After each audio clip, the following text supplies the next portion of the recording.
বাবা দেখো তো এর কি হয়েছে।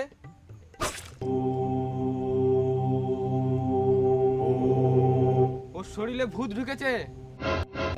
কোন ফুটোতে ঢুকলো? বেশ ঠিক আছে, তুমি নিজের কাজ শুরু করো। ওম নিরিং বিরিং চিরিং চা, মুখে মুতে দেবো শরীর থেকে বেরিয়ে যা। ও ডায়লগটা সুপার, পুরো গাঁর ফাটা। আরে ছড়া, এটা ডায়লগ না, এটা ভূত ছাড়াবার মন্ত্র।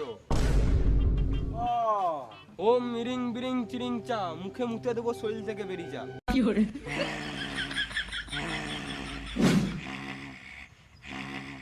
ওম মিরিং বিরিং চিরিং। ভিডিওটি যখন শেষ পর্যন্ত দেখে নিয়েছো তাহলে একটা কমেন্ট করে যেও।